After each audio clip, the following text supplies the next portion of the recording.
got everything? Yeah. Good deal. I was starting the stream. I usually start it a little early, so they haven't used an hour or 10 forward. Microphone's on up front. No. They are not. Thank you.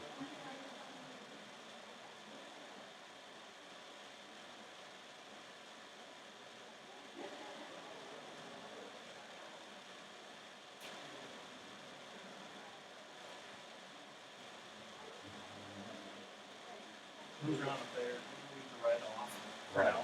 We'll just turn it on if we need it. Yep, everything's good there. Super duper. I'll check the stream a couple times tonight. Yeah, I've got my phone. I checked on my iPhone. Gives me an excuse to walk down the hallway.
Welcome to the June 19th meeting of the Ames Community School District Board of Directors.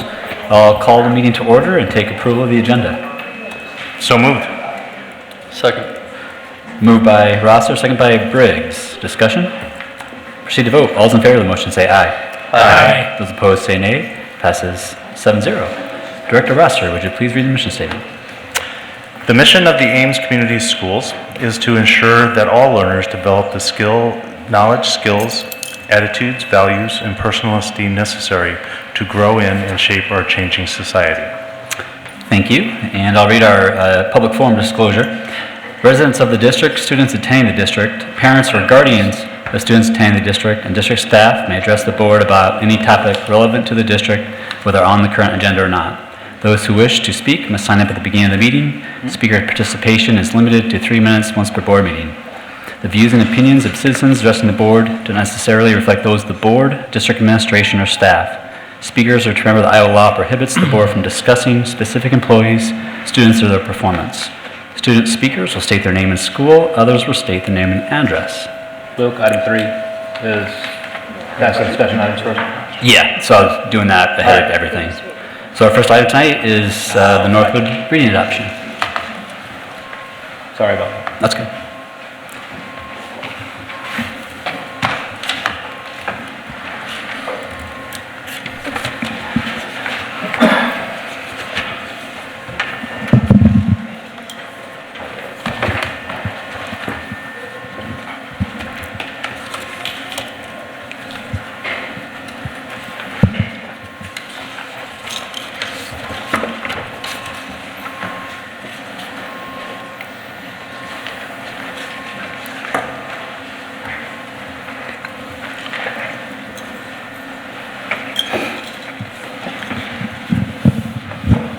Good evening. I'm Mary Morton, a teacher on special assignment. This is Erin Miller, also a teacher on special assignment, and Brandon Schrouth, who was the principal of Northwood last year and this year will be the principal at Fellows. We're here to talk to you tonight about the preschool foundational skills pilot that we also conducted this spring and just concluded. We wanted to take some time and share the process and the design with you and also the results. So as you recall, the preschool teachers originally were part of the PK through second grade word study team. They met from January to June of 2016 and studied the research around all of the foundational skills, including phonemic awareness, phonics, spelling, and handwriting. At the end of all this research digging into, the team made some recommendations that they hoped would help increase student achievement. These recommendations should look familiar to you. We've shared them a few times before. This team wanted to have a common scope and sequence, common assessments, common professional development, and common materials to support Tier 1 all around these foundational skills. As we began to look into the rubric that we used to evaluate what we were hoping to be a PK2 set of materials, we quickly realized that the indicators, especially around phonics and phonemic awareness, weren't designed with preschool students in mind, so they weren't developmentally appropriate. So at that point, we broke off preschool into its own pilot, and that's kind of where we are now. We want to talk to you just a little bit about the design, and then we'll share the results. The first thing we did then, is after we broke off the preschool into its own separate section, was to try to find a rubric to use that was developmentally appropriate for preschool. So we reached back out to the Iowa Reading Research Center, and they agreed that the one that we were using, K2, probably wasn't the best thing to use for preschool, and so we looked at a couple different sources. One of them was the West Virginia Department of Education has a pretty extensive rubric for reviewing preschool materials. It includes science, social studies, math, everything, so we just focused on the literacy portion there. We also looked at the Iowa Early Learning Standards, as well as the GOLD, which is our state assessment for all preschool students, and we pulled out the objectives around oral language development, phonemic awareness, and phonics, and ended up with a 39-point rubric. We were able to pull quite a few sets of preschool materials together in order to do an initial screening. We wanted to make sure that things were going to align with Northwood's philosophies, including project-based learning. So we were able to cut a few initially that didn't align with those ideas. And then we were able to score 3 programs ultimately using this rubric. The top score was 30 out of 39 when we averaged the 2 teams together that were scoring. The second was 19, so there's a pretty big gap. The second one also didn't really score very highly in phonemic awareness or oral language development. And the teachers, really the whole team wasn't very comfortable putting those materials in front of students. So we ultimately ended up just piloting the one set of materials that scored the 30, which is the language and literacy materials from Learning Without Tears. These set of materials have a few different strengths. The first is that it really aligns with the philosophy of early learning. It's got a strong scope and sequence and assessments. It uses a multisensory approach. And as an added bonus, it covers concepts of print, which is another area on the GOLD that we wanted to increase student achievement. So when we piloted these programs, this program, we had 2 teachers, and they both had a morning and an afternoon class. So we ended up with about 60 students. Additionally, the pilot lasted about 7 weeks. It started in early April and went to May 19th. Brandon, Mary, and myself were able to go on observations and see the materials being used with students. The instructional coach was able to go and actually teach a few lessons in with the teachers, and we were all able to have some joint planning meetings so we kind of see how that was working as well. The only thing that we weren't able to do is to collect student data. The turnaround time was short, the windows didn't align, and also we only had the one set of materials, so there wasn't really something to compare it to just using these 2 teachers. So once the pilot itself was concluded, we got everybody back together in a room. So again, that team was the 3 of us, 2 teachers who were on the word study team, as well as the instructional coach at Northwood. And we talked about all of our data pieces and experiences that we'd have with the materials. We had gathered some community feedback at the end of May, they have an all-school sing at Northwood, and we had materials on display at that time. We also had the team fill out a survey to help each of us reflect on our experiences and what the materials were like in the hands of students. Finally, we rescored this set of materials on the same rubric that Erin mentioned earlier, wanting to see if our experience with the materials changed any of our understanding of the indicators and the materials within those indicators on the rubric itself. Erin mentioned that when we initially screened this set of materials, it scored 30 out of 39, and when we rescored it, it actually scored 31 out of 39. So we were pretty close the first time, but it did add an extra point in there. So the team discussed all of the data points, and we really were interested in what the teachers thought of the materials, if they felt like it was a good segue into the work that they were already doing in their preschool classrooms, if it would fill in some of those gaps that Erin mentioned earlier.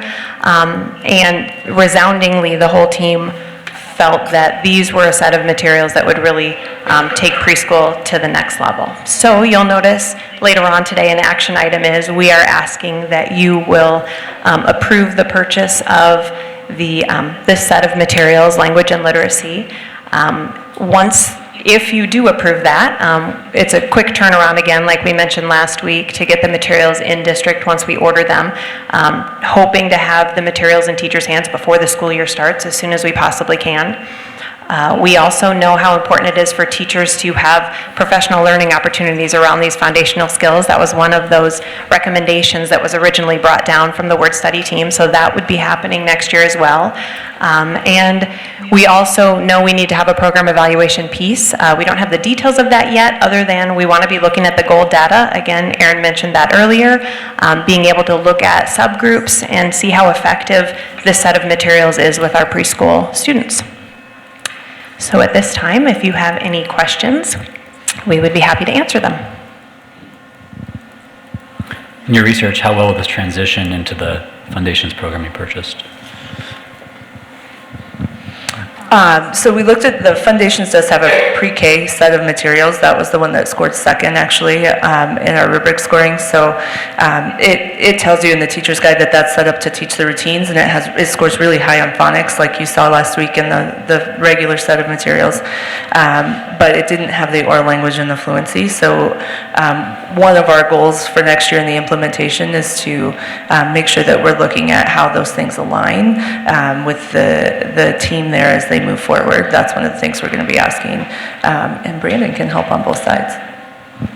Yeah, I would also add to that oral language development was a critical piece that we knew we had to address. It's shown in our data. Also in the literature around early childhood programming, especially with preschool, it's pretty widely noted in the literature that oral language development is a critical barrier for students that aren't ready for kindergarten. In the literature, it's noted that there's a 30 million word gap that exists, especially amongst our low SES populations. So making sure that we have something intentional and deliberate in regards to instructional materials to address that was vital. The other was phonemic awareness in the other programs that we reviewed. Either wasn't present or wasn't strong. And we knew that phonemic awareness precedes phonics development. So the importance of students being able to hear sounds is as a precursor to them attaching the symbol to the sound. And so we wanted to make sure we had something intentionally strong in regards to that as well. So those two things really stood out. The other is all preschool teachers attended last summer a 3-day course through Heartland AEA around universal literacy instruction. And at that time, we began digging into the work out in the early childhood world around enhancing alphabet knowledge. And there was a pretty strong instructional routine that was found and cited in the research. And so we've been implementing that in the last year. When we looked at the other set of materials, Foundations, and we saw the instructional routines around the letter sound, development of letter sound knowledge, it actually mirrored the exact routine that Foundations had in it. The other is in that that literature really spoke to the fact that preschoolers benefit from a letter a day and actual cycling through those letters multiple times through the course of the year. And one thing that we struggled a little bit with as we looked at the Foundation's materials specifically was it was 2 letters in a week's time, and it would take much longer for our students in preschool to go through multiple cycles. There is a benefit in the literature as well that speaks to distributed practice and the importance of that, and the Enhancing Alphabet Knowledge routine really does accomplish that with multiple cycles through the alphabet, giving them multiple exposures to the letters. The only other thing I guess I'll say is that at the beginning of kindergarten, part of the foundation sequence teaches the kids the routines there too, so they'll be able to have a strong transition using some of the routines, like Brandon said, are very closely aligned as we transition into kindergarten. What will the professional development piece look like? Will it be manufacturer related, AEA, you guys? Those things are all possibilities. We aren't 100% sure yet. The 2 teachers that actually worked out, the 2 teachers this spring were able to go to, this company used to be called Handwriting Without Tears, and they're switching to Learning Without Tears. So they had a training in Des Moines that they actually went to before the pilot started in late March, I think. So they were able to get some training there. To be honest, they weren't in love with it. They thought it was more of an overview of what was there rather than how to use it. So we may need to support more than just sending them to an overview. Yeah, and we talked last week about how you need both of those in your professional development. You need to understand the components of the program so you can navigate through the materials, but as the team pointed out to us, and as we know, we need additional, just foundational skills, professional learning as well, for all of our teachers. So we have some of those common experiences, but yeah, we have yet to have the details hammered out. And I would say that the instructional leadership team at Northwood has already identified dates as the new principal comes in. We've already identified some dates to support that work and dedicated that. And part of that will definitely be those gap areas that we identified. So the development of oral language and the importance of focusing on that, and phonemic awareness. Also, I think in general, it was a priority to really make sure our teachers understand dyslexia as much as possible, as well as multisensory instruction. If most of that professional development falls back on your department, I mean, I'm assuming you'll need additional, you will come to us with requests for additional help, or you will figure out how to retool your jobs in order to absorb that? Yes. Ready for that? Yes. Feel comfortable with this? Yes. All right. Any other questions? Comments? All right, thanks for the presentation.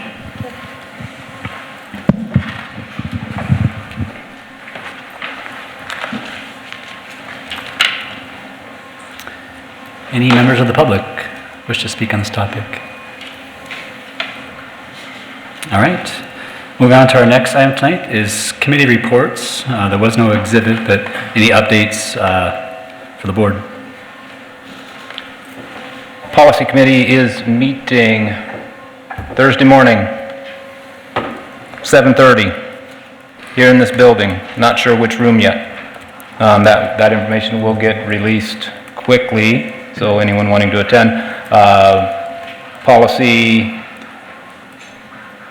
on nutrition is, I think, probably pretty well written, and there'll be some rewording of it, and it will probably, I'm guessing, to meet timeline to get in the mailings might require a special meeting, so we might end up having to get a quorum in order for approval, but we'll have to talk about that. I guess that'd have to go out via email in order to make that happen. Can you clarify what you mean by mailings for the public? Well, actually, maybe. Or maybe Dr. Taylor can. Yeah. I'm sorry, we can't hear you. Could you please talk into the mic? We asked for you to do that. I just asked if he could clarify what he means by the mailings. So if you want to just clarify what he's... I can't hear the timing of the meeting either. The meeting is slated to be on the 22nd, which is this Thursday at 7:30 in the morning. It'll be in this building in a room that is yet to be determined. And we anticipate getting that released publicly tomorrow.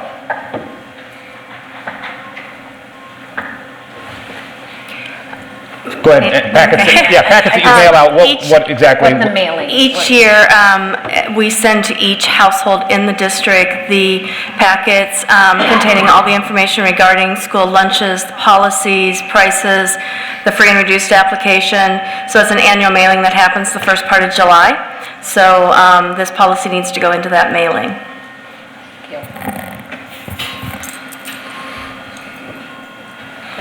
Any other updates? One thing I would bring up is that Elise and I and Dr. Taylor have been talking for some time now about communication, and had a good meeting today with another person from the public bringing up this topic. And so I'd just like the board to consider a few potential options for down the road, just trying to solicit feedback. So clearly the one thing that we've heard is that it's hard for the public to engage with us in this forum. I know I've asserted mainly the desire to have it go through our committee structure to do that. However, whether schedules don't align or just troubles with that dynamic, looking for other options. So some ideas I had that has support, I think, from Elisa and Dr. Taylor is to potentially have either a forum, maybe once every other board meeting where we come here, let's say 6 o'clock, and since we have to be here as a group, the discussion items would have to be published ahead of time. So if a community member wanted to discuss something in more of a Q&A session, they would have to let us know, maybe 2 weeks beforehand so we could actually put it on the agenda, just as a back and forth. Another idea that we had was to potentially quarterly have 2 board members or 3 board members just have an open house to where we could have a discussion with the public, again, in more of a dialogue type format. Point being, then at that forum, anything could be discussed. So we have to publish things when we come together as this body. We can't make decisions. The worry would be is if we have an unsolicited and no agenda and have a discussion, we could come to consensus on a direction, and we can't do that with open meetings laws. So I guess the thing I'm asking is you to consider those 2 options, or if you have any other ideas to bring forward, I think it might be helpful. Any other discussion on this topic? I think taking that just a tiny step further, just that question on whether there's any policy changes that would need to be enacted too, that if anybody sees anything that they think Director Briggs and I need to discuss from a policy standpoint to make changes, that we hear that so we can have that discussion. It won't be at this next policy meeting, but it would have to be at the one following that. But just, I don't know if there's,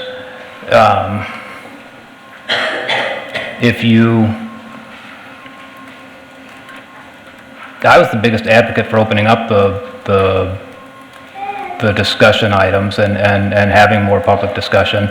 I would hate to, I'm not prescribing that there be any changes, but we're a 7-person board that has to have those discussions. If somebody sees something else that they think they need changed in policy, fire it off. I mean, I'm more than willing to discuss it with Director Briggs and see what we can bring forward, but there may be policy changes that need to be enacted also. But I'm all for anything that increases the public dialogue is in our best interest. So, okay. Any public comments on this discussion? If you could, it's been hard for us to note names, so either before or after you speak, if you could sign that form, that'd be great. Okay, I'm Susan Stewart. I live at 3121 Beckley Street, and I wanted to ask about, I'm glad to hear that there is going to be a policy committee meeting. That's great. In preparation, I was wondering how to obtain all the documentation regarding like the the budget and the like line items and the contract with Chartwells and any kind of binding agreement with everybody involved in the lunch program. Okay. Where do I find that? We have those on record in the business office. If you can Pardon give me? us- We have them on record in the business office. If Okay. you can make a list of exactly what you're looking for, we can provide that to you. Is there anything available online to the public? I'm not aware of that right at this point. Okay, thank you. There is an official public records request on our website. That's where we like to have those go so that we have a record of all the public records requests. Can you get those documents to me in 48 hours by Thursday morning at 7:30? We will comply with the open records law. Okay, what is that? I think it is, Kathy can help me on this, 2 weeks. We'll try our best, but I am out at training all day tomorrow. So, If you can get a the list, food service training. we'll give it our best shot. The open records law requires us to comply within 20 days. Okay, thank you. Anyone else wishing to speak? All right, moving on. Just a second.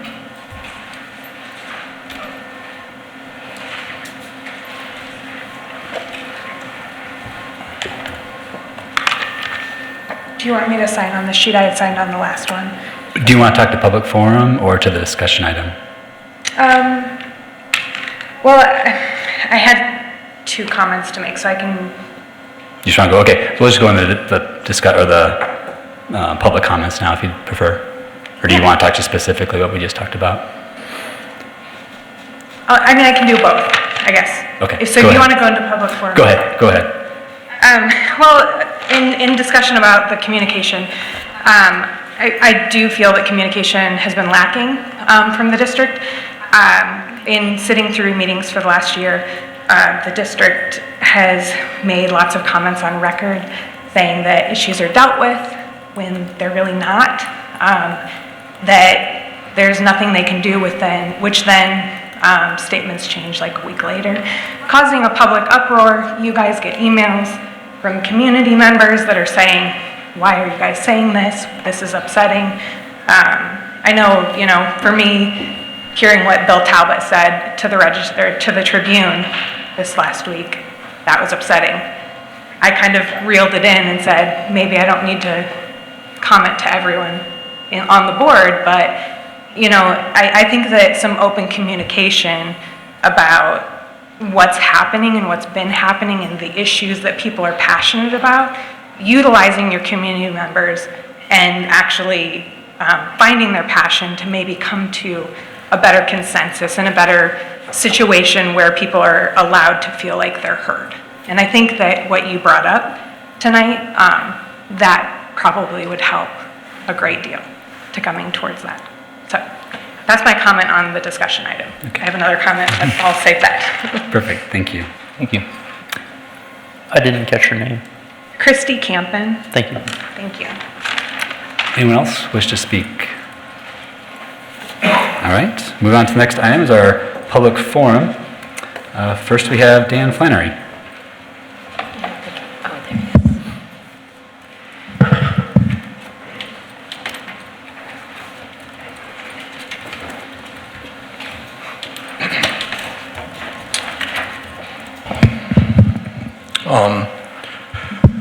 My name is Dan Flannery. I reside at 2027 Polk Drive here in Ames. Decided to come about an hour ago, so I put this together last minute, so bear with me. I know you guys are all busy and you have a big agenda to get through, so I'll make this quick. But for the past 19 years, I've been an educator, at-risk youth, and a swim coach here in town. I've been involved in this pool process quite a bit.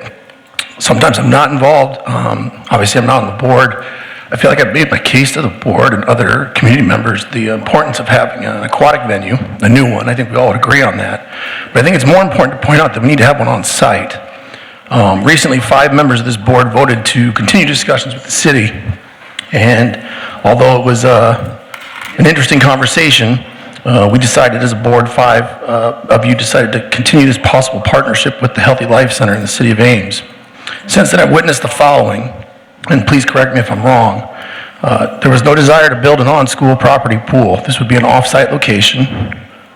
I see that the city misrepresented at ACAC in their desire for a proper competitive pool in their RFP proposal, one that needed to be publicly corrected by the ACAC board president.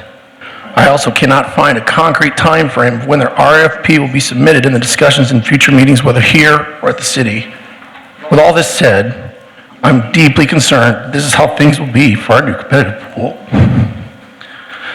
There's a lot of open-ended questions: how to pay for it, when to build it, who's it going to involve, and why are we doing this? But in the end, our swimming community is kind of left with the same or less of what we have now. We could end up with lack of pool space, lack of pool time, and those are two things we don't need. We're doing a lot with what we have right now in a dilapidated facility. We all know that. I don't need to sit here and lecture this board, but I feel this board needs to look at walking away from this discussion with our city. Not because I don't agree with what the city wants to do, but I don't agree with us having to be partners with them in doing it. Our main hang-up is the annual operating cost, and Talbot, I really appreciate you getting back to me. Your opinions are noted, and you are correct. I guess what I regret is not pushing more in the past of what I feel we can make of this aquatic venue. Instead of talking about how much to make it work, how much it will cost, why can't we expand the base of per pupil cost to serve more students? I think that is a discussion that has been left out in the open that this board, I think, needs to readdress. How can we serve more students? Not the city of Ames, but the Ames Community School District. I think if we can expand the number of students in this aquatic venue, we can justify having it on school grounds, and there's ways to pay for it on an annual basis. Currently in the city of Ames, and everybody behind me can probably agree, it's frustrating to go to the city pool, and the pool's closed in certain portions because there's not enough lifeguards. I'm dealing with that now with my summer job at the Ames Golf and Country Club. There are not enough certified lifeguards in this town. One is it costs too much to be certified, and recently the city of Ames has waived that cost, something my country club cannot do. Isn't it hurting our community to have less lifeguards, and wouldn't we be helping it more to offer a lifeguard certified course that students can enroll in at the high school to justify the pool time during the day? This is something the city provides, but it's very expensive, and obviously not enough kids are doing it. I think that our school district could offer it to students, much like we do the CPR, state-mandated law right now, that says that all students need to be certified in CPR. We're doing it in the PE department. I don't understand why we can't justify doing a lifeguard course along with it. Students are then certified lifeguards, and they can help us in many different ways. Another thing I'd like to ask this board is why can't we go bold with this and make a commitment to our elementary students? Teach them how to swim. It's been something I've mentioned before, and in the past discussions, I was told that we don't want to do any kind of enterprise system. It would complicate the school day for these kids if we were pulling them out of school and bringing them to a pool on the high school campus. I did some research, and this was something I found from the Build a Pool conference 5 years ago in Chicago, and I went back and looked at it again. Currently, the CDC released a report that African American students between the ages of 5 and 19 have a 5-time greater chance of drowning than white children. With so much talk of closing this achievement gap academically between minority and white students, would it not only be wise, but very, very beneficial to start teaching all of our kids how to swim in an activity that does not discriminate? And if we provide it for them, they'll learn it. If we provide it for them not enough, we can provide it for them more. But I feel like this is the bold approach that we need to take to justify this for our school district, not for the city of Ames. A lot of comments have been made on doing any type of endeavor like this, busing kids from school to the pool, and back, is too cumbersome. It disrupts their school day. I'd just like to make a few points and I'll be done. And I apologize for my emotional stance on this, but this has been a long thing coming. If you build a pool off campus and it's not on site, you're going to disrupt the lives of 100 plus competitive swimmers trying to commute to this facility, back to school in the morning, back to the pool after school, and it's going to be very detrimental to their school day, let alone my teaching day. I think it would be very, very detrimental to our swimming programs at Ames High. The last point I'd like to make is this board continues to entertain an off-site partnership with the city. What happens to our special education students who use the pool every day on campus currently. Currently, I can't give you the exact numbers, and I apologize, but between 12 and 20 students, some that are wheelchair bound, use the pool every day between 9:30 and 10:30. It's an aquatic activity written in their IEP. This goes away. They can't be transported with the needs that they need and the busing services they would need to travel to an off-site facility, and let alone, we have no agreement with the city that they'd even make it available to these students. So I guess I'm trying to look at this as a holistic approach. Let's try to serve more people. Let's try to make this work for our school district and our students. Other school districts have done it. We've given you information on the Linmar facility. I know some of the numbers are here and there. I just recently was told that Fort Dodge is a stretch 25 pool with a movable wall built 40 years ago. They are under budget every single year. They teach all their kids how to swim. I know it's a smaller school district. I'd have to look at the numbers. And they certify over 150 students every year in lifeguard training. So if Dowling Catholic does this, again, a private school, I get it, but schools are doing this, and I think if Ames wants to be a visionary school, we need to look bold and not be reactionary to the cost of what this would be. This is something I'm very passionate about. You know, I'll be here 20 years this fall. I just really want to see something happen that's going to help our competitive swimmers. And I know that there's been a lot of talk in the community that the competitive swimming community is asking for too much, yet let's really look at this and offer it to everybody. And let's try to make it work for as many groups as we can within our school district. And I really, truly believe that all parties involved, the city of Ames and the school district, would probably benefit from not trying to have so many moving parts in one facility off-site. That is what I'd like to leave you with. I appreciate you giving me the time to speak, and thank you. Thank you. Next, Coach. Next we have Gail Siler.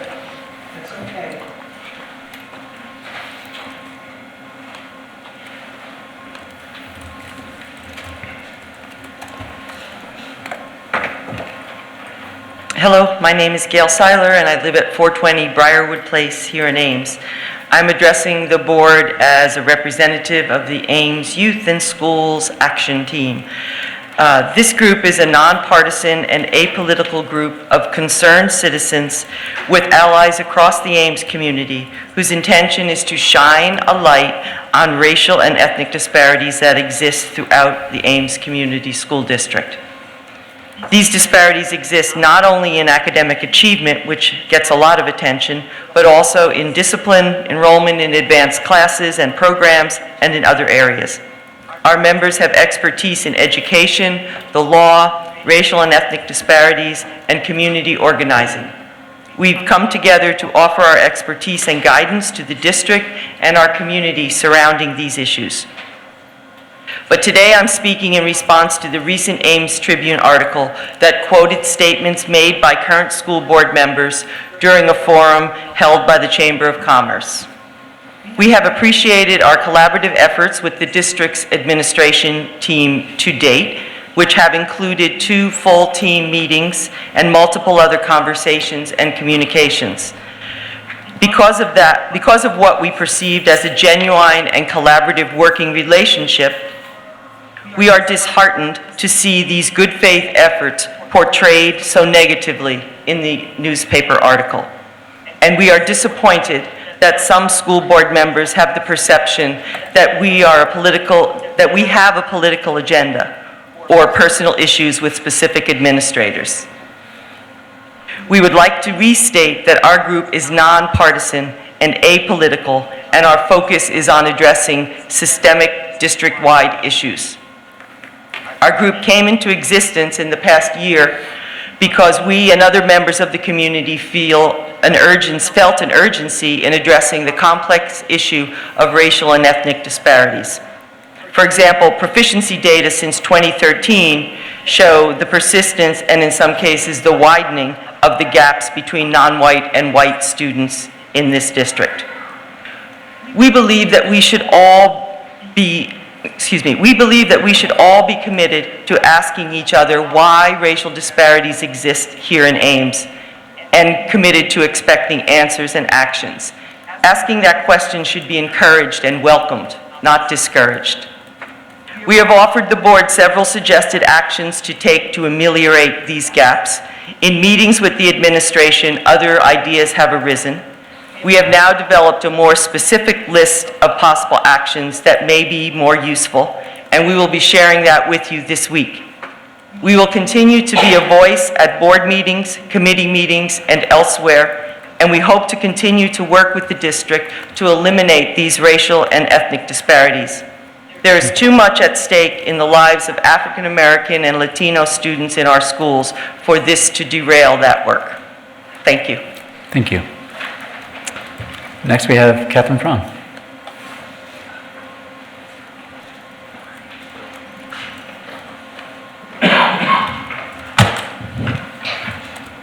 The late Dorothy Parker once said, "Hang on, this is going to be a bumpy ride." I'm Kathy Fromm. I've been for this board before. I've been on 4 district committees. I may have been the parent enemy number 1 when my children went through school, but I spent a lot of time improving the district on behalf of teachers. My husband and I also gave $10,000 to Ames High School. So I'm going to talk, having earned the right to do so. I also do not like the characterizations in the newspaper. I was happily journeying around Tuscany tasting good Chianti wine and came home to read things in the paper that I did not like, and I think you denigrated the values of this community, and you should be ashamed of that. The lunch policy. I don't know what your intention was, whether you were just going to pass this and then maybe address it later, but I didn't see anything coming out from all of you about going to the Rotary Club, going to this, going to that, and trying to find the money. Just pass it on to the USDA and we'll deal with it later. This was obscene and shameful, and I resent the fact that you denigrated the values of this community and drug it through the mud. And I didn't like having to come home and read that. Secondly, about the characterization of achievement gaps in the Ames schools. This was also exceedingly disrespectful to some of the rest of us who've worked on these issues. I spent years on the at-risk committee with Clemmy Jackson. I know a little about this, although I have not done this in recent years in this community. I work every day in the Escondido school system, of which I'm a graduate. I'm a K through UCLA graduate of California Public Schools, and I'm very fond of that, and I fight the charters every day. Woe is me, listening to this characterization of our poor principal who was doing this work, and people came and said unkind things about her. If I had $1 for every disagreement over racial minority and achievement gaps in this country, I would be a very wealthy woman.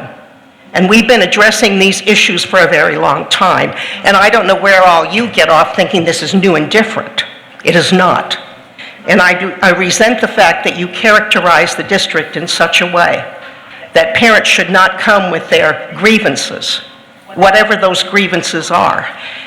Now, I do know a little about the AEA, and I suspect that the principal who went to the Mason City AA got a nice chunk of change increase in salary. I was on an AEK committee for about 2 or 3 years, and I do know the way they function. I was on the Heartland committee, all right, to bring in extra information to the board, all right? So I suspect she got a good job out of the deal, and I don't know that she was running out because she was so afraid of parents. I think somebody's playing a neat little political game here. The poor district board. You all ran for this job. We are now a more diverse community. We have to understand those problems, and we have to deal with them every day. I deal with them every day where I lived. It was a happier time when we all went to school in the 50s and everything was, you know, innocent, polite, and everything else. But it's not that way anymore. It's not that way here, and it's not that way in other places, despite attempts to do differently. I want to say one other word with reference to the appeal here made by the coach about swimming. My grandchildren, one of my grandchildren's autistic, doesn't live in this district, another has dyslexia. I do think it would be a problem for special education students to be transported somewhere else for a swimming program. I didn't think of that until, I think it's Mr. Siler talked, and I think that maybe there are apparently a number of considerations you're going to have to make in regards to cooperation with the city on a pool, and this is a long-standing subject of controversy. I do know a little about that because I did swim in the high school pool until I went off to the fitness club. You ran for this board. Please do not denigrate our values.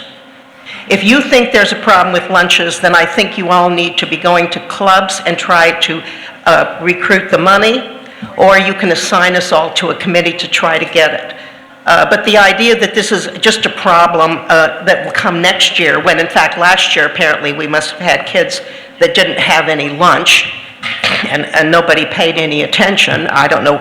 Or even Mr. Taylor, your idea that you'll go to the whatever Chartwell group and ask them to, I think that's not unlikely. They were taking milk out of the kids' hands. I don't know why they're gonna, help you with the lunch money.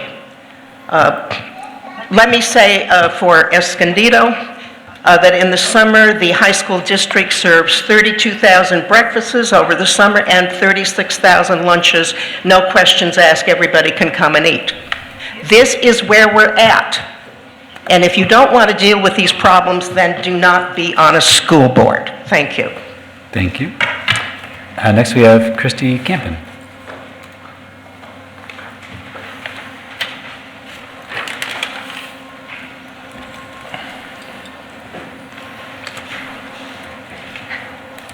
First off, I want to thank all of you guys for last week unanimously voting in support of foundations. K2 kids across the district won. They won a program that will help build strong readers and help support readers who are struggling. My son being one of them. When I first heard of the news, it was within a few seconds of that TLC meeting flip. I was at work, I couldn't attend, and that slide showed up and I had a text, and I was elated. Within an hour, I had 20 texts telling me that Foundations had been the chosen program. But after a few seconds, it hit me. Kids across the district won this amazing program. One that we knew from the start was incredible, but fellows still lost. We lost a beloved administrator who was willing to put her job on the line to speak up for children. Children who were struggling in the pilot. The teachers lost an administrator who listened to them. One who supported them when they were begging for a literacy program to support students. They lost an administrator, we all did, who focused on creating a community atmosphere. Carol Page is still at the heart and soul of the Fellows community, even in her absence. I cannot tell you how many times I've heard her name at events this past year, how wishing that she could see the success of students happening in that school. And although the district agrees with what many parents have been saying for over a year, we still lost. And in the end, I blame that on poor communication and failure of the district to openly communicate with administrators in their buildings. And I think that still needs to be addressed. And then I didn't fully address this in my last comment, but I wanted to say specifically, Bill Talbot making comments that a student's desire to succeed in school is their only challenge to overcome is short-sighted and very sad. And I hope... Would you please read the quote instead of making something up? Don't make it up, read the quote. Read the quote. Excuse me, Chairman, I really don't think it's appropriate for It's board not members appropriate to have address. misinformation. Please read the quote. Stop. Please read the full quote. Please. Can I read it? Please bring it up. Read the full quote. I just want to say that you all have data now that supports that we need to do better in this area. And whatever happens, you all have a very specific need to support these students. We know the gap happens between first grade and second grade. We need to figure out why. Thank you you. want to say the Thanks, quote, Christy. you are welcome. Well, I'm on the list, but I don't know. Yeah, go ahead, Susan. You're next, Susan. Go ahead. Okay. I agree with everything that's been said, and I didn't realize about the swimming pool, and I'm in full support of having a swimming pool. My daughter's starting high school on site, and I grew up in New York State, and every student learned to swim. That was just a given. Can you use one of the microphones?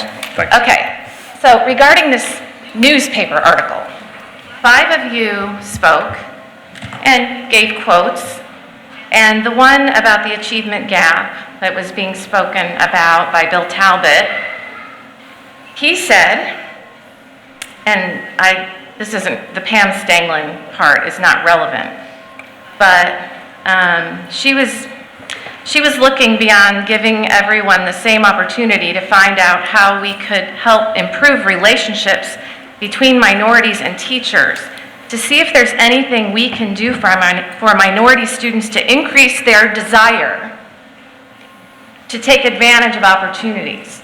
My question is, are you saying that non-white students and only white students, are you saying the non-white students have a lower desire to learn because that is what's being implied in this quote? That's the way I read it. That's the way many of us read it. If you're not going to respond to that, another issue has to do with this term bullying that gets thrown around. Is it simply that people disagree with you and that becomes bullying? Because people disagree with me every day as a college professor. I don't go running. I go look it up, I go figure it out, I sit down with that person, we have a discussion together. Every single class I teach, I am challenged. And I've been teaching since 1998, college students. This is not that hard. And I don't go around saying that I'm being bullied by my students. The last thing I wanted to ask about is the ethics of talking about an ex-employee's resignation. Certainly, if I took another job, I wouldn't want it discussed at will out in the newspaper. I don't know if she gave you permission to do that. Maybe she did. Maybe she didn't. It's all speculation. I think it's terrible.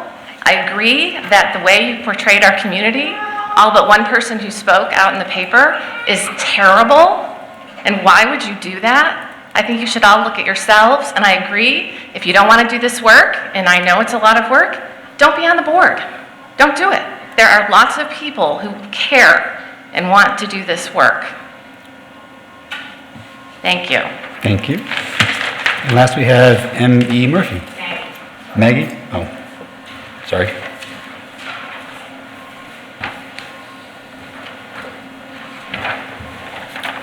Okay. First of all, I just want to thank Mrs. Fromm. I've known you for many years, went to school with your son Jonathan. And I want to start off by saying that I agree with everything that she said. We are both longtime residents of Ames.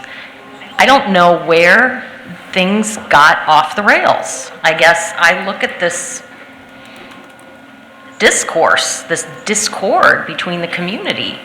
And I started coming here 2 weeks ago and didn't realize that I was going to be kicking up such a dust storm by just questioning and asking for collaboration. And this is in regard to the lunch policy, obviously. Mr. Rosser has been above and beyond collaborative. Now, I work in a corporate environment, and I'm held to a higher standard in terms of my communicative ability, both by email as well as in person. I'm expected to work on a team and in a team environment and be just civil to my coworkers. Now, if you think that the community's not being civil to you, maybe it's because you haven't been exactly open with the community. Now, I'm glad to hear that you're looking at other ways where we can discuss things in a more open setting, such as the committee open forums, or get to know your school board administrator. I think that's great. But I also think it has to be about the children. And, it's more than just a job It's about children. Children in a now very diverse city, not the way it was 40 or 50 years ago. So I just wanted to make that statement. I would like to ask a question with regard to the lunch policy. Sorry. Okay, I'm going to first start by quoting Mr. Talbot from this Ames Tribune article to kick things off. He stated, and I quote, "The false narrative is that it's about hungry children," he said. It's not. How can you make a statement like that? I'm shocked and appalled. It is about hungry children. It's more than just financial, and we could delve into that at another time. But with regard to the lunch policy, I guess I want to ask a particular question. What data do you have to point to that directly implicates this lunch policy that was passed 2 years ago as having made the reduction in the overall debt load by itself, so in terms of not feeding middle and high school students and giving the alternative lunch to the elementary school students, as opposed to the other methods that were also implemented 2 years ago, such as better communication with the parents, the emails that went out, as well as signing children up for the free and reduced lunches. What data do you have to suggest that this $60,000 or whatever reduction in the balance was a result of this shameful lunch policy? And I just want that to be on the record. Thank you. Thank you. All right, closing the public forum and moving on to our next item, take a motion for consent. Move approval of the consent items as presented. Second. Moved by Rasmussen, second by Rosser. Discussion. Got the financial reports from May of 2017, the personnel report, and the board will take note that there is an addendum to that personnel report that includes the appointment of Jeremy Knutson as an assistant principal at Ames Middle School, replacing Dr. Anthony Jones. On the regular personnel report, which was distributed, there are 2 points of interest. Number one is that in our midst, underneath appointments for administration, is Kristen Barber, who is sitting over here between Jonas and Dr. Ross, who is our new building principal at Northwood Preschool Center. We've known about her verbal agreement to do so, but she was just released from her contract with the North Polk Schools on the 15th.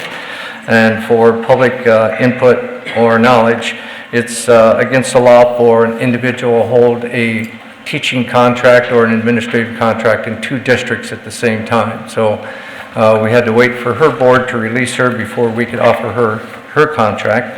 The board will also take note of the model teachers and mentor teachers that are appearing on page 2.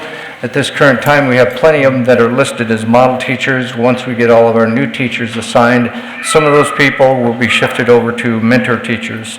And that's by assignment from the Site-Based Council of Teachers, which also appears on the addendum. The other item I'd like to bring up is under change of contracts.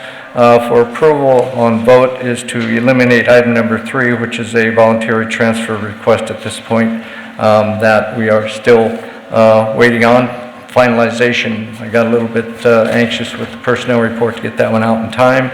There is a considerable list of gifts to the district that include a 3/4 size violin from Elaine Heber to the Ames Middle School, full-size violin from the Lee family to the Ames Middle School, school supplies from Ryan and Gail Galing to the district, a Vito alto saxophone from Joe and Lisa Nowers to the elementary band, cash in the amount of $50 from Collegiate United Methodist Church to the homeless program, $68.20 to the from the Fellows PTO toward negative lunch balances of fellow students, and then there's a series of cash gifts, $60 from Gurdet Bawa and $30.01 from Jim McCool, and $60 from Angela Burt to the fellow school, $3,900 from the Meeker PTO for gifts that were given to Meeker School during the 16-17 school year, cash in the amount of $10,000 from the Northwood PTO for new playground equipment, cash in the amount of $343.22 from several parents of seniors who are donating the remaining funds in their student lunch accounts, and they prefer at this point to remain anonymous. We also have a rather lengthy list of contracts and agreements.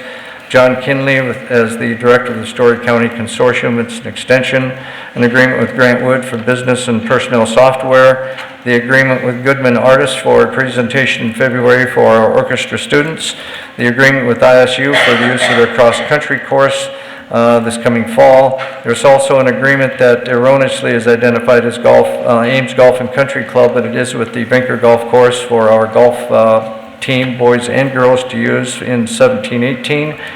The renewal of an agreement with Siemens for building automation, lease agreement with Harvest Vineyard Church for the homeschool assistance program, rental agreements with the Ames Community Preschool Center for ACPC, and workers' comp provider agreement, which Chris can address. The agreement with Drake University for an extension of the Head Start programming for 2017-2018. You'll also notice item 10, continuous open enrollment, and item 11 is abuse investigators for 2017-18. And abuse investigators are identified under Iowa Code Chapter 102 that anytime there's an allegation of abuse of a student by a district employee, there are licensed investigators that have to make that investigation. We have 3 of them on staff, including Darcy Cousins, Lisa Negus from our HR department, and myself. Lisa will be in charge of that, and we do have an alternate, which will be Darcy Cousins. Those are the consent items. Further discussion? Where does that personnel report put us at percentage-wise? Are we on target for the teacher leading and compensation act for the? Yes. The answer was yes from the side table, for anybody that can't hear. Yeah, all of those reappointments to the teacher leadership have to be passed through the site-based council, which is made up of 3 administrators and 4 teachers. So that recommendation comes to me and it comes to you. So we are up to date with it at this point. Any further discussion? Proceed to vote. All those in favor of the motion say aye. Aye. Those opposed say nay. Passes 7-0. Item 12. I move the board approve the preschool Tier 1 foundational materials adoption as recommended. Second. Moved by Rasmussen, second by Franson. Discussion. I think they did a pretty good job of laying it out as to why this was chosen and should meet our approval. They had kept updated the teaching and learning committee as they were going through this, so. All right, proceed to vote. All those in favor of the motion say aye. Aye. Those opposed say nay. Passes 7-0. Item 13.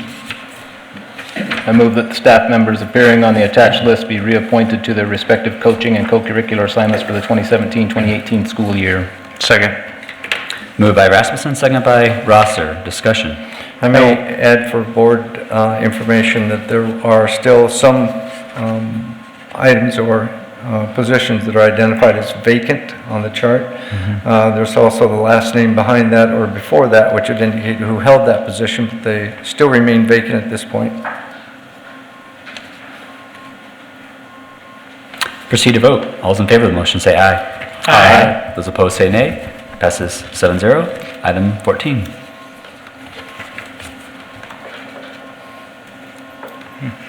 I move the board approve the substitute rates of pay for 2017-18 as presented.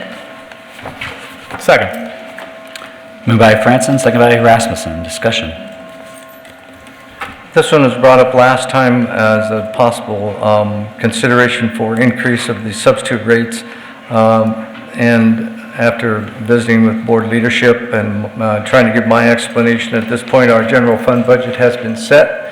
So I'm actually making the recommendation that remained at $100 per day. As we look into the future, keeping in mind that an increase of $5 in the subrate costs roughly $25 or $25,000, trying to increase that subrate by $25 would be approximately $125,000. And because our budget was set, to be quite honest, those dollars do not exist at this time without making some other reductions that are pretty difficult. So I'm actually making the recommendation that we leave it as it is and begin a multi-year process of perhaps adding $5 to $10 out of the general fund over the next several years to increase that, if that will help make a difference. Dr. Taylor, I'd like to ask a question either for you or for Chris. Yes, at the last meeting, I think a number of us expressed a need for this, and we've seen it in the district for the past at least couple years. I would strongly encourage us to look, not only in future budgets, but possibly, I know throughout the course of the year, sometimes we'll make budget adjustments.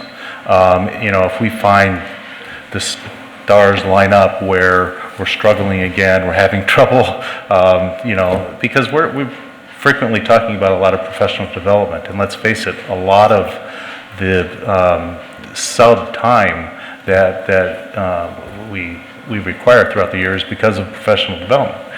So we have to support that too. So I would say that not just waiting in the future for future budget, but possibly this coming year, as we may make some budget adjustments, that we might be able to keep an eye out from dollars that we might be able to put into that and making a change, even if it's mid-year. What are the months again that are your 3 most difficult months, Dr. Taylor? November, April, and May, 3 high-use months. Would it be reasonable to ask for a board update after November to see how you feel that went, if it was worse or better than what has been historically a difficult month? And that would be easy to do. Get that on. I'd appreciate that. To be on the calendar, be on the radar, that there's an update at that time to tell board in general how that is going at that point.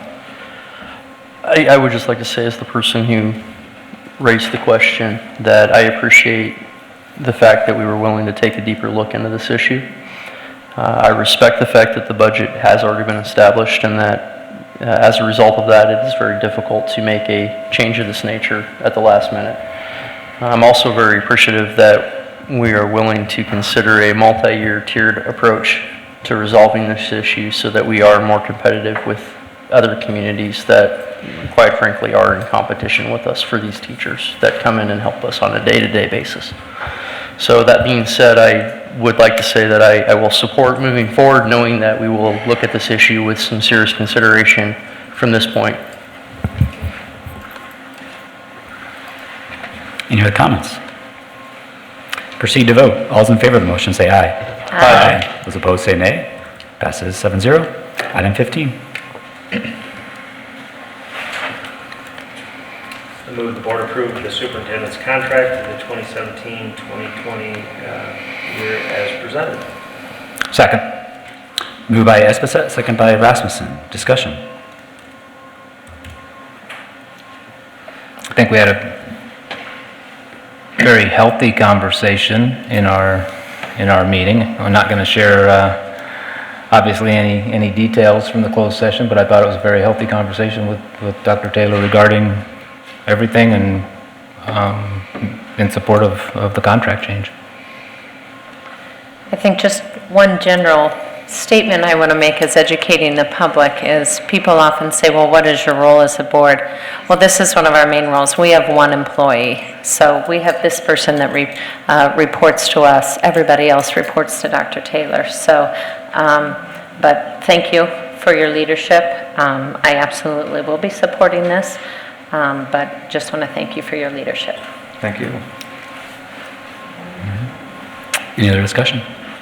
Proceed to vote. All those in favor of the motion say aye. Aye. Those opposed say nay. Passes 7-0. Item 16. I move the board approve the new open enrollment applications as presented. Second. Moved by Rasmussen, second by Briggs. Discussion. Proceed to vote. All those in favor of the motion say aye. Aye. Those opposed say nay. Passes 7-0. Item 17. Move the board approve the amendment as presented for an extension of the municipal pool joint use agreement with the city of Ames through June 30, 2020. Second. Moved by Esposito, seconded by Rosser. Discussion. Yes, under discussion, I've shared with many of you, well, you should all have in your folder, if you pull it out, an additional amendment that I'd like to make to Section 8 of the current standing agreement that we have with the city.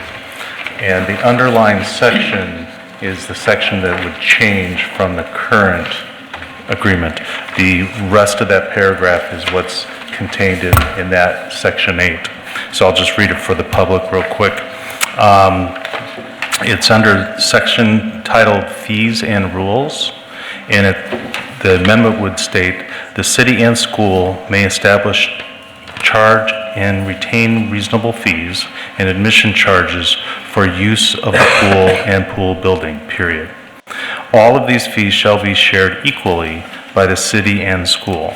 Specifically, these fees shall be totaled, divided in half, and equally deducted from the shared annual operating costs for the city and school as provided in Section 6 above. The Section 6 refers to the division in half of the operating costs that the city and the school district have paid for since 1965. The rest of the paragraph there that talks about rules and such and policies for the school and for the school and their programs would stay the same. So I'd like to move that as an amendment to our motion today. It's been moved. Is there a second? Second. Moved by Rosser, second by Rasmussen. Discussion. What happens? Yes, First off, can I talk to my motion first? sure. Thanks. I'll let you. The reason that I'd like to make this proposal is that one of the frustrations that I've had ever since being a swim parent and a school parent, and then became a school board member, and we talked about pools and all kinds of things, and of course the cost of operating a building and funding and come up. And, you know, it was always told to me that we share the cost of operating expenses with the city. I said, okay, that's cool. You know, I've lived somewhere else and know how pools operate. I said, well, what about the revenue? Oh, the revenue doesn't get shared. So, in other words, the city collects all the revenue for all the various programs, swim lessons, scuba diving, Ames, ACAC, and none of that revenue comes back to the school board or to the school district. So at the end of the year, our facilities director figures out what it costs, and the city pays their half of the operating cost, and we pay the other half of the operating costs, but they get to keep all the revenue. So I often scratched my head and I said, well, that doesn't make sense, and that doesn't sound very fair, and that doesn't sound very equitable. But even more so, I said to myself, that means that for over 40 years, the Ames Community School District has been basically helping the city operate the pool and their programs, subsidizing the city's programs. And that's not right. So if we're going to talk about sharing operation costs, if we're going to talk about continuing down the road of sharing and possibly doing a joint venture of a pool, then why don't we start doing the right thing and start actually sharing the true costs and the revenues of the facility. So that's why I brought this amendment forward. I think it's the right thing to do for the school district, and that's why we're here. We're directors and board members of this school district, and we should be protecting the resources that we have. And basically for the past 40 years, we've been subsidizing the city's programs with school dollars, and I think we should stop doing that. What happens if the city does not agree to that? Well, if they don't, I mean, this is just an offer. This No, I don't. Well, This is going to go to the city. They can discuss it and just consider it, and then it'll come back to us. So what's our procedure here? We're under a contract that expires June 30. So what happens if we're still negotiating June 30? Does anybody know? Is there a clause in the contract that it just continues until we have? I mean, typically in rental law, it'd be month to month at that point. Would that be correct, Bill? So if you're in a 5-year lease and then you go beyond that lease. Yeah, that's a holdover, but I don't know that we're in a rental law. Well, and that's my main concern is, the way I understand it is they're the ones that built the facility. We allowed them to put it on our land. So I think I struggled to think that if we give them the land 40 years ago, they build the building, they allow us access to that facility, and we're paying half the cost. That seems reasonable to me of an agreement. So I guess the notion to ask for revenue from a property we didn't help build, I think is overreaching on our part. Well, I think it's actually not, because in the other parts of this agreement, if you look at, we do some heavy lifting in maintaining that property. Not only do we share the cost of maintaining those, in section 4 that really spells out, section 6 that talks about the cost sharing agreements, our facilities manager and department have to oversee, and it's going to be in the paragraph, let's see, 3 of that section, and it spells out specifically that the school is responsible for engaging any appropriate consultant to do any inspections or report on the conditions. The school district have to deal with any pool building problems with the roof. We have to structurally support members of the pool building. The school district is doing all of the work, and we're not being reimbursed in any way, shape, or form by the city for our school district employee services, or time that they're putting in.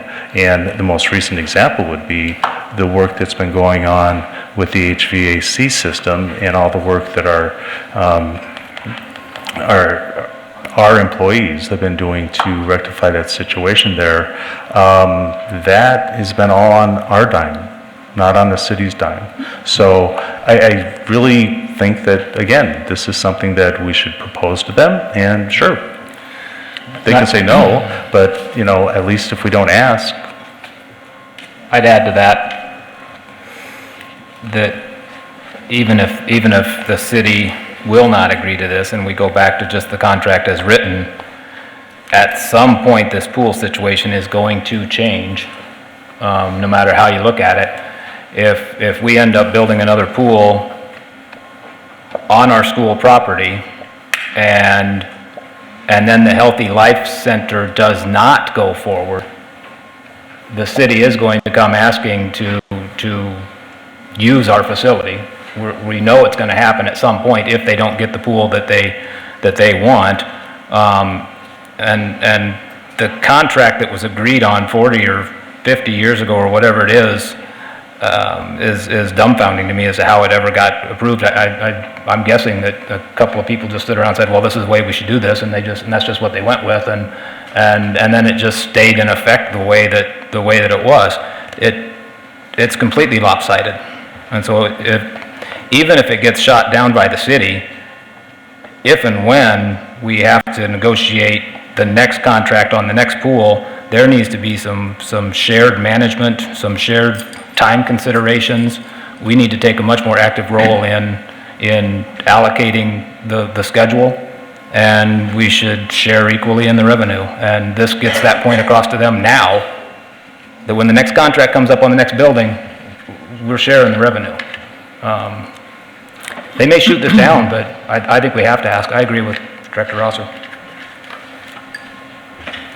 So Tim, Taylor, or maybe Jerry, I could use a little enlightenment on how this works. So I'm reading the words and I'm thinking, and I'm not necessarily defending the city's position, but nowhere in here are we paying for their lifeguards, for their staffing, for any of that. It looks like we're splitting the cost on custodial and utilities. So I don't know that it's completely fair to say that we're getting jammed on this thing because there are many expenses we're not participating in that their revenues are probably helping to offset. But I don't know, is there anybody smart in the room about this agreement that can help us not just think we know how it's working as opposed to really how it is working? I see Jerry's hiding, so let me give it a shot. And what Director Rosser is talking about is an agreement that's been in place since 1964. And we've lived with it since 1964, whether you think that it's fair or whether it's not. The real question is, they own the building, but it's on our land. So who really controls that building? And the answer is, who built it? They could lock it up, walk away.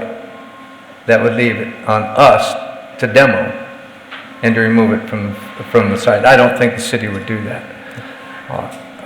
On the other hand, it is on our property. Could we tell them, get your pool off our property and you demo it? Well, according to our attorney, not necessarily, because we've had a shared use agreement with them for over, well, what would it be, over 50 years. It's a very difficult situation, but the baseline on all of this is that Director Rosser is trying to say, at this point, we've lived with this agreement since 1964. We don't know for sure what the revenue side of it is on the other side of the ledger. Only what we know that we end up paying as part of half of the cost to operate that pool. We don't know if it's operating in the red or if it's operating in the black necessarily, or we're covering our costs. We only know what we have to pay to help operate that pool on an annual basis.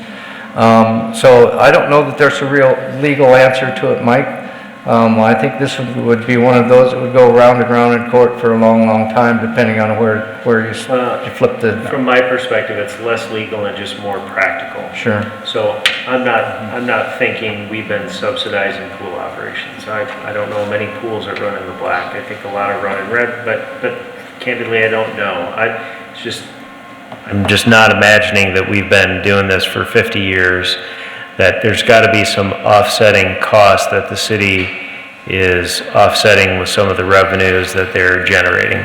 So we can ask, hey, split the revenue but no more cost. I suspect their response would be, all right, you want to play in the revenue? You can help play in all the cost and let's see what that looks like. Well, that's the situation, Bill. I mean, Mike, we're splitting the costs, if you read the agreement, 50-50. Okay, of operations. We're splitting it for electricity, right? For water. We're not splitting any staff costs. No, and that's separated.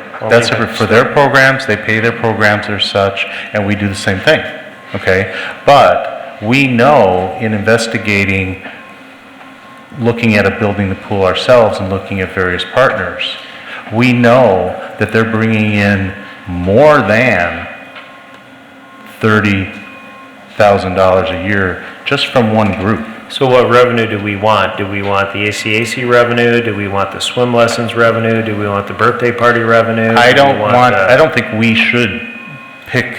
We just want all of it. Half no, of all we just of it. half, because the unfairness of this is that they've been able to keep all their revenue, okay, all of the revenue, and that reduces what they have to pay for the operation costs. But we have no way to bring in revenue. Now, I guess when this was first put together in 1964, when I was all of 2 years old, there was probably some thought that, well, there might be some programs that the school district will run, and they'll charge a fee or admission for that. But you know, that's never happened, at least in the 10 or 20 years that I'm aware of, that we as a school district charge anyone to utilize the pool during the hours in which the agreement says we can do that. So again, it's just, we're paying for half to operate it every year. They're paying for half. Let's just split the revenue in half and everything's fair and equal. It's actually my guess that it was just an oversight when the contract originally got written, that there was no discussion of revenue and there was no discussion of demolition, even though everybody knew that it would get demoed someday. So there were two clauses that were just never put in the contract. Well, in addition to that, And, there and so were- this is one that it's worth the ask of the city, I think. So if I understand this right, basically what you're proposing is that we ask the city to put in contract language that essentially puts the revenue that is made into the operational costs of the facility before that cost is divvied between the two entities that control it. No, it's figure out what the revenues are, okay? Then take that off, well, yeah, I mean, you could look at it that way. Take that off If they were to operating put the costs, revenues into and then the split- operational cost before we split Same the thing. operational cost, It means the same thing. it equals out. Exactly, same thing. So without this being a revenue fund, can we legally pay for lifeguards that the city employs? No. Okay. So, I mean, I struggle with moving this forward because, for one, there's going to be more expense, which Mike is alluding to, that we're not paying for now. I think it throws mud in their face when we're trying to figure out how we can try to move the whole community forward. I'm a lot more in favor of pushing this forward for 2 years, knowing that more discussions can be happening this fall. I mean, we can talk to Steve and Ann, but they'll say no. If I was a city council member, I would say no. So I won't be supporting this, but I think there's goodwill to be had to keep moving this forward. I understand, Louis, that desire of wanting to get more revenue, but I think there's more expense attributed to that enterprise system, which we don't have set up now. So I think legally, we'd be on soft ground, and then also I just think from a PR standpoint, it's not in our best interest. Well, I think our responsibility as the board member of the school district is to do what's best for our school district. And just because the city might say no, isn't a reason for me to not support this amendment. So I will support the amendment, and I think it's the right thing to do for the school district. I guess I need more information, because at this point, there's some speculation in terms of, and I've heard this argument before, that the city's taking all the revenue, but then I've heard arguments, well, no, that's not the case. And so I just need more information before I can support this. This is the first I've seen this or been aware that this was an idea, and I can't support something that I just feel like I need more information on. Yeah. Well, I didn't know this was coming on the agenda until it came out on Thursday. If we had some discussion about it 2 weeks ago, then we could have put together some information, but you guys threw it on the agenda and, surprised me, so I couldn't, bring it up, and get that information together for you. Not much of a surprise. I received it on Wednesday. Jerry, I'd like to ask a question of you with regards to the pool, because we're talking about a 2-year agreement on a facility that I know in the 6 years I've been on the board, we've basically said is at the end of its time. So I guess I want to know, how much more time do you think this facility really has realistically? And is it potentially worth asking for this contract to be smaller to give us an opportunity to explore this and not be locked into a 2-year agreement with it? Which one should I answer first? How about the one about the life of the pool? Life of the pool, that's a good question. If I knew, I probably wouldn't be here to be able to try and answer it. I think we've been, we continue to monitor it and take care of the most critical items and try and, I've got a kind of a hierarchy of how we address problems, and our expectation is, I'm looking at a 3, maybe to 5 year on the outside as far as the life of the pool. The items that we have addressed, or we're trying to be able to make sure that we're addressing to prevent any kind of a catastrophic failure. Dr. Taylor, and my worst fear is that conversation when I say, hello doc, your swimming pool's in your football field. So I don't think that I think we've taken steps in order to be able to address some of the inlets and so on, the high pressure lines, and be able to keep monitoring that to be able to maintain the pool. So I'd like to be able to open up a new facility before this one hits that life expectancy. In order to do that, we need to continue to press on.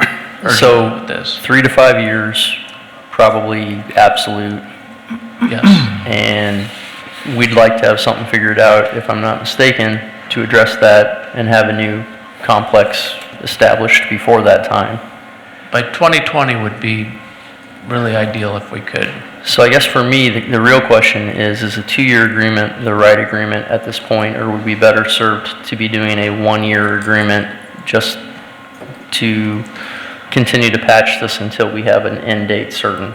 I think at which point we would establish a contract to the conclusion of that. Yeah. In the previous agreement, we have a 3-month opt-out clause. So we can, with 3 months' notice, either the city or the school district can provide notification and then exit or quit the contract at that point.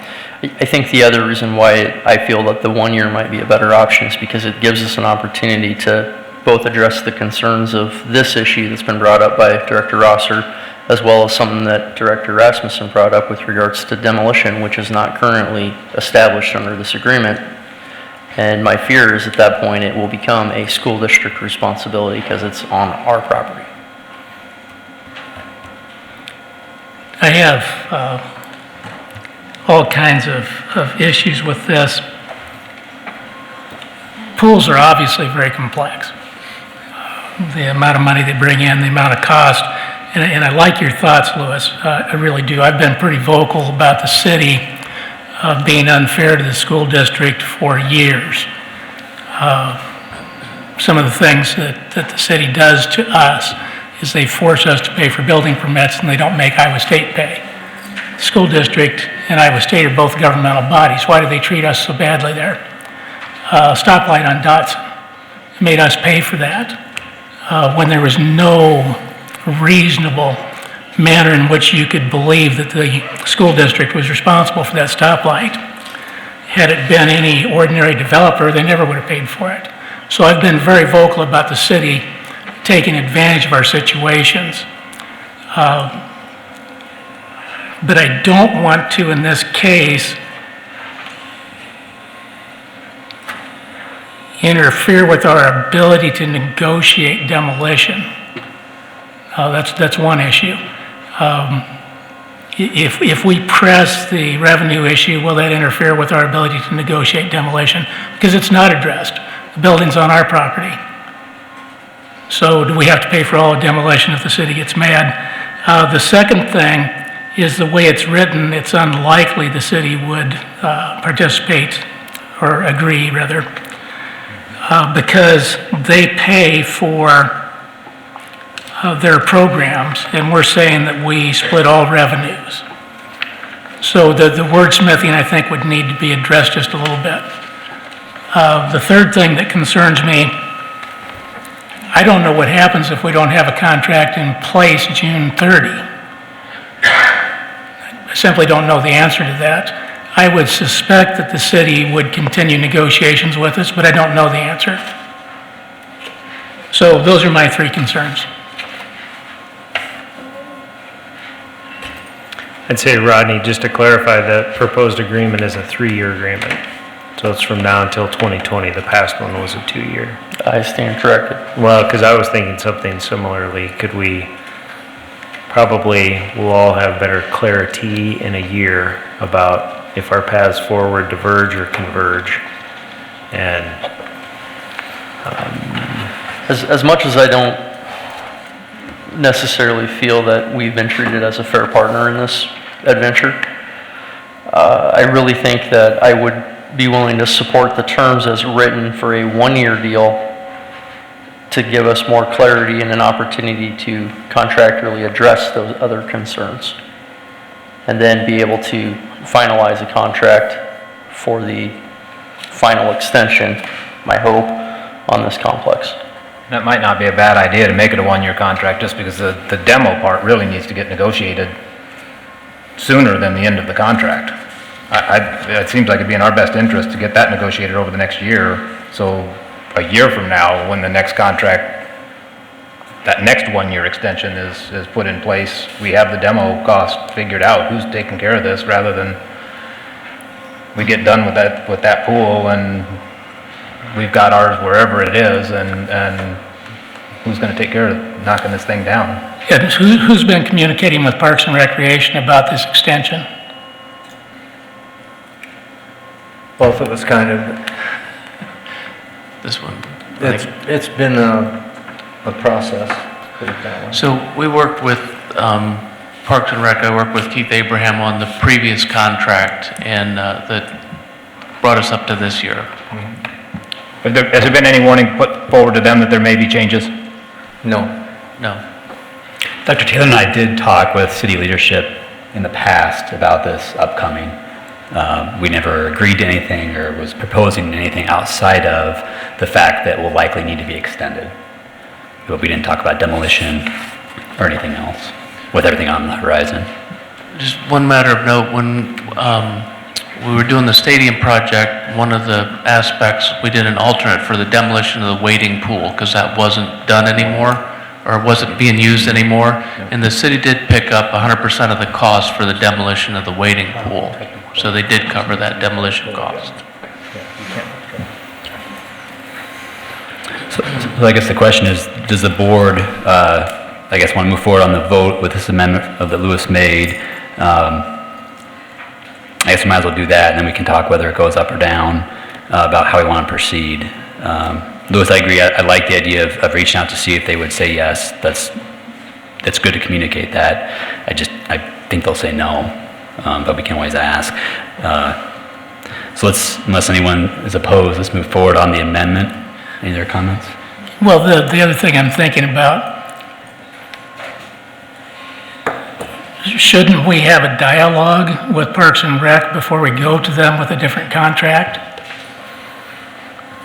We can table this while somebody goes and sits down with Abraham and goes through some numbers and gives them a heads up. I think we've tried to be cautious about not surprising people with things. And that may be our best move right now, is to have a dialogue about what the revenue is. We may find out that Parks and Rec is operating at a loss here. I doubt it, but we could.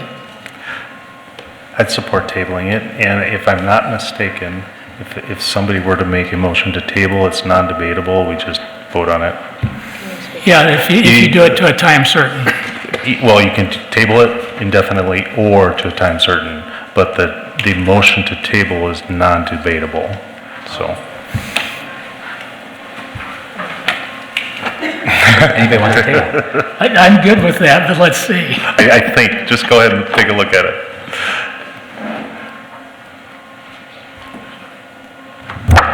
Do you know, Chris? While he's looking, I would appreciate the opportunity to table it so we could get more information. And I would support it.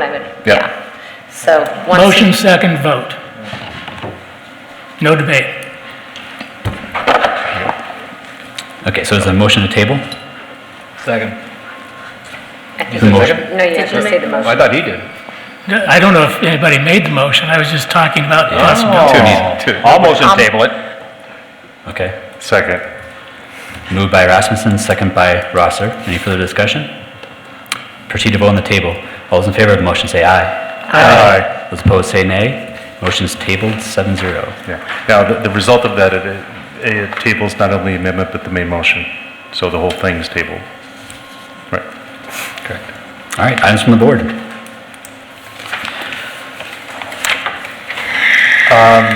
Yeah, I have to make a point. This fall, we had a lengthy discussion about communication. And one of the things we changed a policy in relation to our public forums. And one of the changes that I opposed was removing the opportunity that existed in the policy for public forums for members of the board to ask clarifying questions of those that came to speak to the forum. I'm seeing some heads nodding and remembering those discussions. Okay.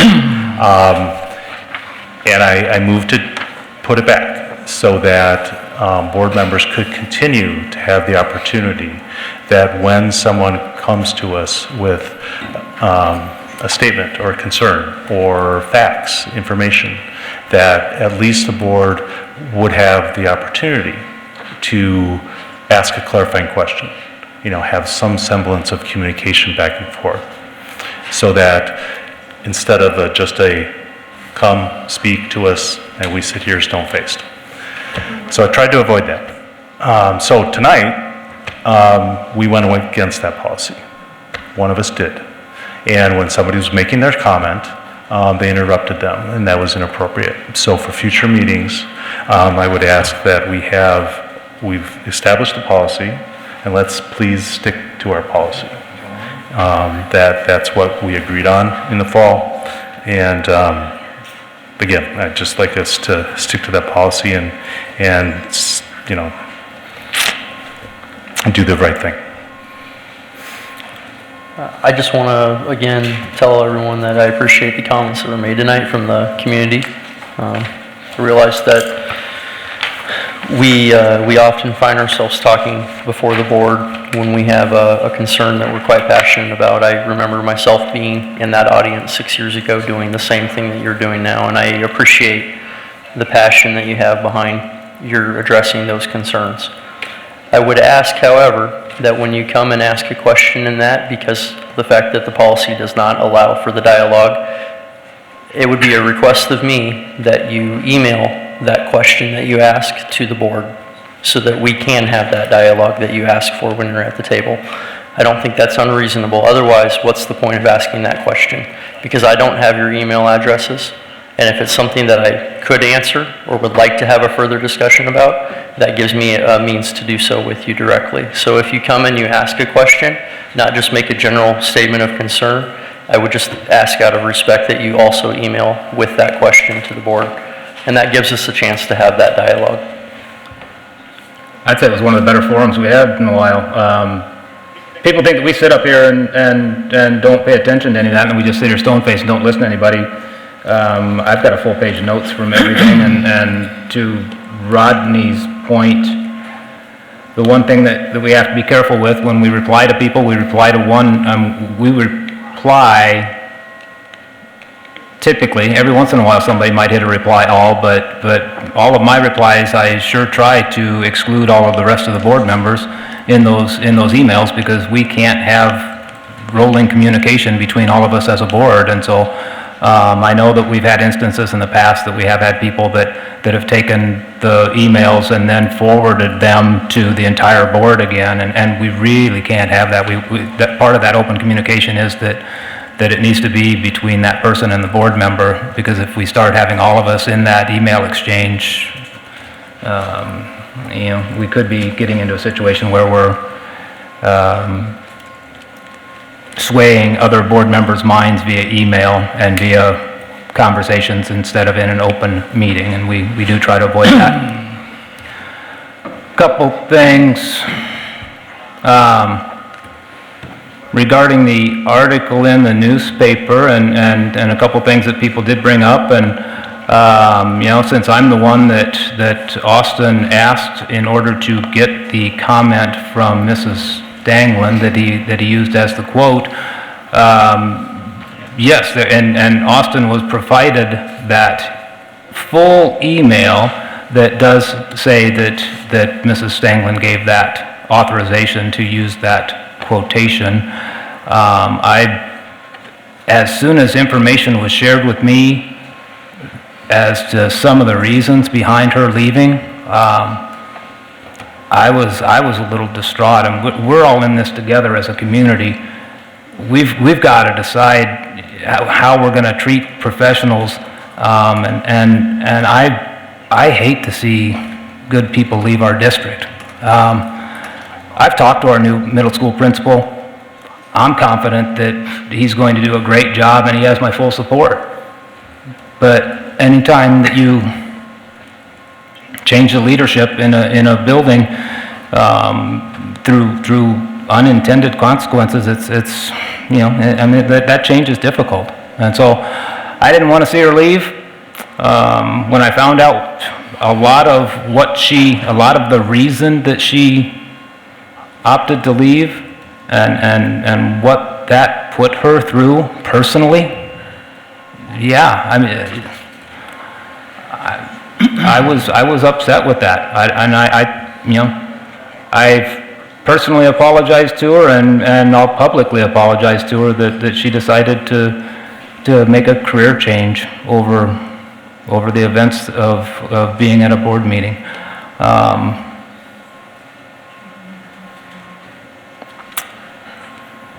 I did provide that quote to Austin, and Mrs. Stanglin did authorize the use of that quote as part of that. So she was aware of that I might share that, and I did. There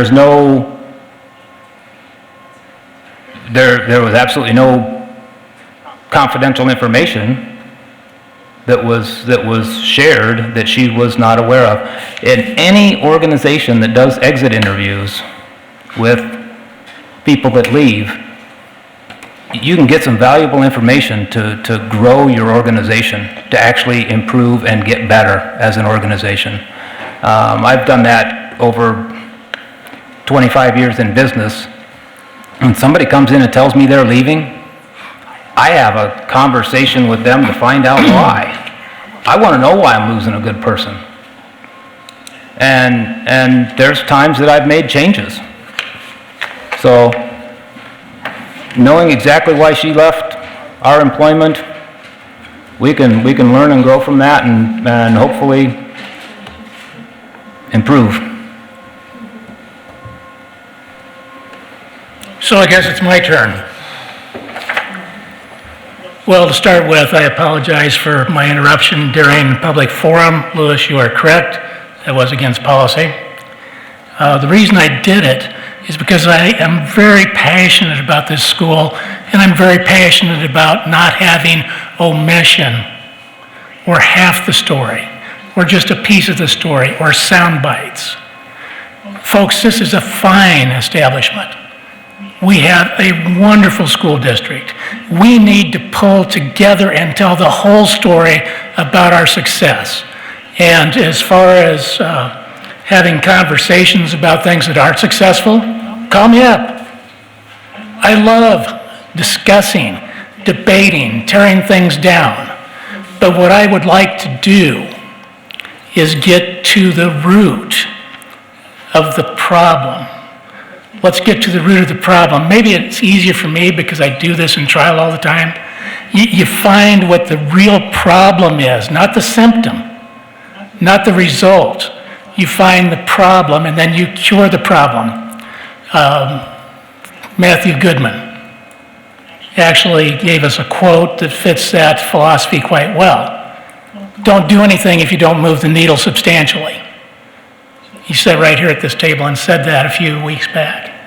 Don't do anything if you don't move the needle substantially. How do you move the needle when you don't identify the problem? So, anyway, call me up, talk to me. You'll enjoy the visit. You really will. I enjoy, Catherine knows, I enjoy having a good Donnybrook discussion. Why not? Let's get through the discussion, but let's identify the problem and solve the problem. Only comments I have kind of pertain to more of the bookkeeping side of things.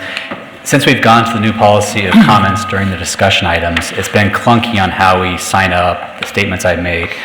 So we were talking here before the meeting.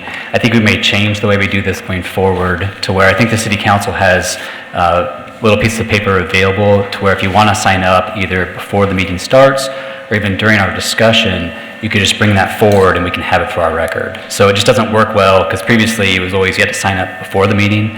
I think it'd be valuable to, as we're having a discussion item, if all of a sudden you say, well, I wasn't going to talk tonight, but then based on what you said, I have this feedback for you. So I think we're going to change the way that it's going to operate. So I'll tell you next time what that's going to look like. And maybe we'd either foresee stuff over there on that table or here where you can just grab some paper. If you want to sign up at any time during discussions, sign up and then bring that forward. So I think that would be helpful. And then also about my comments earlier in the night, if you have feelings about how we could improve things, feel free to email me, call me. Again, it was just an ask of the board of how we can better try to communicate. I still assert that I don't like a dialogue during the public forum piece of this because it's really hard for the president to police whether it's dialogue or it's just clarifying questions. The Iowa School Board Association is pretty adamant about that's not best practice. It's more about soliciting feedback, making recommendations to the board as far as a clarifying question. So just looking for other avenues to have a discourse is really my goal. Any other comments? I think the only thing I would add is I'm glad that you had brought that up, Luke, because we were discussing it prior to the meeting. I'm glad some of our community members commented on that, because this is not this wall. I think maybe Director Talbot said it at one of the meetings. This wall is not conducive to having a discussion, and so I really would encourage you to give us your feedback on, if that is something that we could provide that opportunity prior to meetings here and there, to get that opportunity to be able to ask questions of one another. I find it very helpful. We are far more relaxed. If you've been to one of our teaching and learning committee meetings, we are far more relaxed in that setting, and I think really provide an opportunity to be able to ask questions of one another. And I think through all of this, I would just really encourage all of us to seek to understand the other person and where they're coming from. And I'm really trying hard to do that. And I'm really trying to, I think I'm a pretty good listener. I'm sure I can do better. But this setting is not conducive to that. And so I really want to challenge us to figure out what are the ways that we can think through that and provide that for an opportunity to be a better school district. So. And to that communication piece, I don't think, in chatting with the rest of you people up here, I don't think a single one of us has ever turned down a request for a meeting anywhere. I certainly haven't heard of any. If somebody asks us to meet for coffee, we're there. We just can't let you buy the coffee.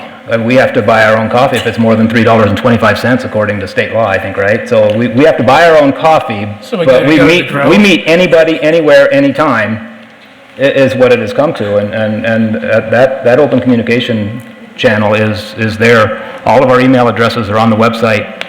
You contact any one of us. I'm about setting up a time to meet. I'm sure you're going to hear from us that we would gladly meet you to discuss any policy, any action that we are considering or that you think that we should consider. Items from the staff. First of all, welcome, Kristen. We're passionate about education. We're passionate about kids. Jerry has been really busy. He's finally got himself moved, I think, into our new facilities building there, but we're also putting in, I counted them up, Jerry, 418 window shades in our elementary buildings. Going to try and get it done in about 2 weeks, so it's a pretty good move on your part. We're looking at a meeting on Thursday morning at 7:30, most likely in conference room C of this particular building, to discuss these board policy 710 on meals and snacks. So that's Thursday morning at 7:30. We'll hopefully, after that particular meeting, may require a special board meeting that may have a second item on it if we can have a discussion with the city between now and that time relative to the amendment and also the addition to the extension of the municipal pool agreement. Last but not least, in July, Chris is hopeful. We're getting some preliminary stuff, but we're hopeful in July to have the final tax rate for 2016, 2017. Hopefully. That's what we've got. 17, 18. Or I said 2016, 17, I meant 17, 18. Thank you. All right, anything else from the board? Take a motion to adjourn. Move we adjourn. Second. Moved by Briggs, second by Rosser. Discussion? Proceed to vote. All those in favor of the motion say aye. Aye. Those opposed say nay. Passes 7-0. We're adjourned.